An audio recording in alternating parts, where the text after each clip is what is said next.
আসসালামু আলাইকুম প্রিয় দেশবাসী। আমাদের মায়ের দোয়া ক্রিকেট টিম এত বড় একটা টিমের সাথে যারা হেরে গেছে, কি বলবো আর বলেন, কি বলার আছে। মায়ের দোয়া টিম আমাদের, সেখানে আর বলার কিছু নেই।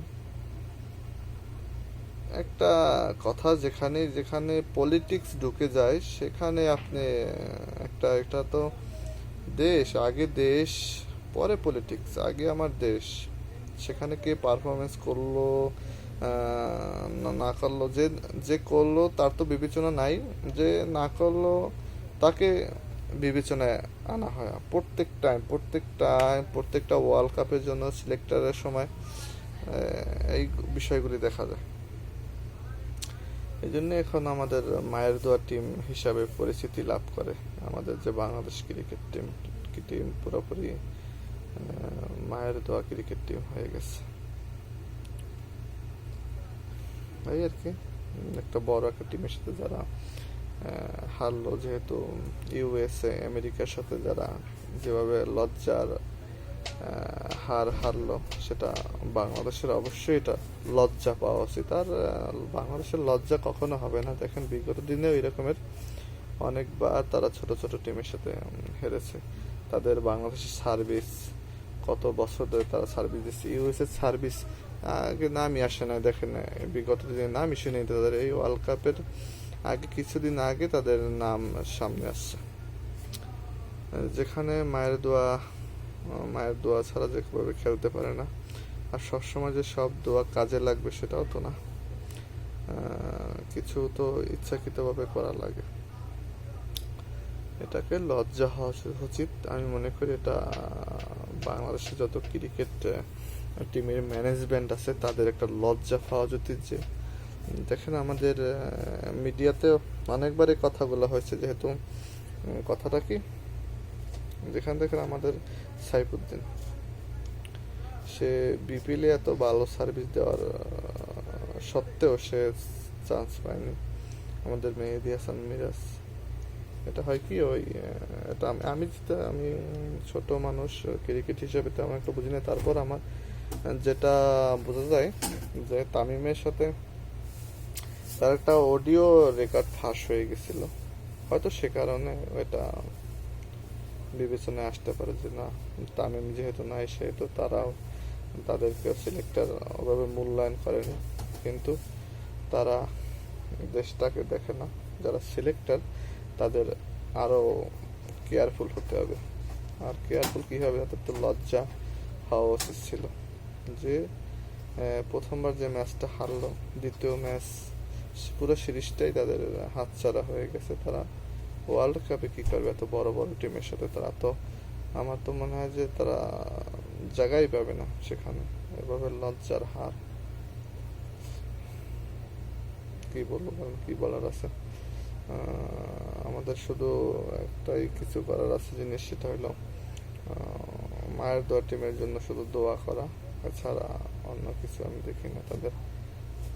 আমি কারো পারফরমেন্স চোখে লাগার মতো আমি পারফরমেন্স এরকমের হয় না। যারা বিশ্লেষক আছে তারা বিশ্লেষণ করে দেখবে যে তাদের যে ওই রকমের চোখে লাগার মতো কোনো পারফরমেন্স কারোই এভাবে দেখা যায় না। এখানে পাপন সাহেবেরও কিছু আমি মনে করি দোষ আছে। সে দেখেন, আমি এখানে হাতুড়া সিং এর ব্যাপারটা বারবার আসে, কেননা সে একটি বিদেশি কোচ। সে আমাদের দেশের ছেলেদের মনের একটা যে ভাব সেটা বুঝতে পারবে না। আমাদের দেশে কিন্তু হাই লেভেলের কোচ আছে, যেমন সালাউদ্দিন স্যার আছেন, আর বিভিন্ন কোচ আছে। সালাউদ্দিনের স্যারের কথাটাই প্রথম চলে আসে যদি কোচের নাম বলেন। সেখানে দেখেন সে আমাদের দেশীয় কোচ চান্স পাচ্ছে না। কেন? দেশীয় কোচ দেখে সে চান্স পাচ্ছে না। সে মনে করে যে বিদেশি কোচ আনলে মনে হয় ভালো, কিন্তু এটা পসিবল না। ছেলেদের ভিতরে হয়তো হাতুড়া সিং ঢুকতে পারতেছে না। এটাকে পরিবর্তন করতে হবে। হাতুড়া সিংকে পরিবর্তন করে আমাদের দেশীয় কোচ দ্বারা, আপনি দেখেন বিগত দিন তো দেখছেন, 5টা বছর দেখেন দেশীয় কোচ দেখেন তাদের একটা মূল্যায়ন দেন। আর কবে মূল্যায়ন দেবেন আপনারা? ক্রিকেট বোর্ড দেশীয় কোচদের মূল্যায়ন কবে দিবেন? আর অলরেডি তো জিম্বাবুয়ের চেয়েও খারাপ হয়ে গেছে আমি মনে করি বাংলাদেশ টিম। সেটা আপনারা বিশ্লেষণ করে দেখতে পারবেন যে জিম্বাবুয়ে এখন বাংলাদেশের চেয়ে অনেক অনেক ভালো খেলে, বেটার খেলে। এই তো এই উত্থান শুরু হয়ে গেছে, বেশি দিন নাই। এই ওয়ার্ল্ড কাপের মধ্য দিয়ে উত্থান শুরু হবে যে জিম্বাবুয়ের চেয়েও ছোট দল হয়ে গেছে বাংলাদেশ, এটা উত্থান শুরু হবে। যেটা ইউএস এর সাথে এভাবে খেলে লজ্জার হার, যাদের লজ্জা থাকা উচিত, পুরা ক্রিকেট ম্যানেজমেন্টের লজ্জা থাকা উচিত যে মায়ের দোয়া ক্রিকেট টিম থেকে শুধু দোয়া দিয়ে চালালে হবে না, কিছু মাইন্ডের প্রয়োজন আছে। কি বলবো ভাই, বলতে বলতে যদি বলা হয় অনেক কিছু বলার আছে ভাই। এই দেশটাকে তারা পুরা ক্রিকেট টিমটাকে ভাই তারা একবারে ভরাডুবি দিছে। মানে কি বলবো, এদেরকে আমার ভাষায় পাচ্ছে না। তাদের লজ্জা থাকা উচিত।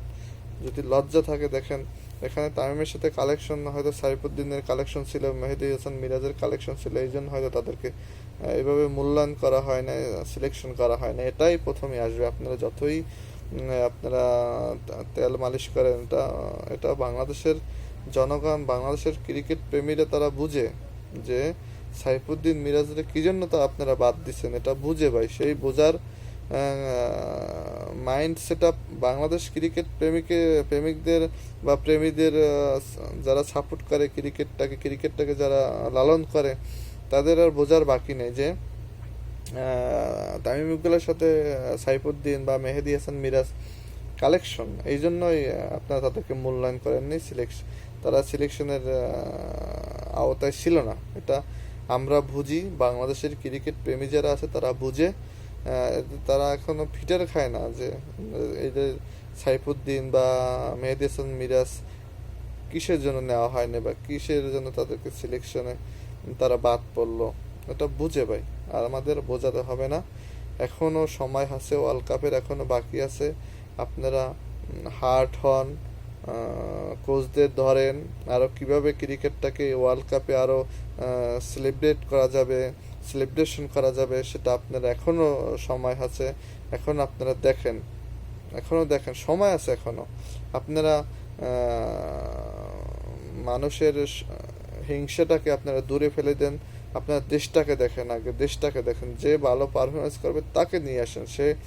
সে কার সাথে সে কোন দল করলো, বা আওয়ামী লীগ করলো, বিএনপি করলো না করলো, কার সাথে সে তার রিলেশন, এটাকে আপনারা ছেড়ে ফেলে দেন। আপনারা শুধু ফোকাস করেন সে কীভাবে কী ধরনের খেলা খেলে, দেশের জন্য খেলে কিনা, এটা আপনারা ফোকাস দেন প্লিজ। যদি ক্রিকেটটাকে বাঁচাতে হয় এটাকে ফোকাস দেন, না হলে কিন্তু মায়ের দোয়া ক্রিকেট টিম মায়ের দোয়াই হয়ে যাবে। দোয়া ছাড়া আর কিছু করার থাকবে না।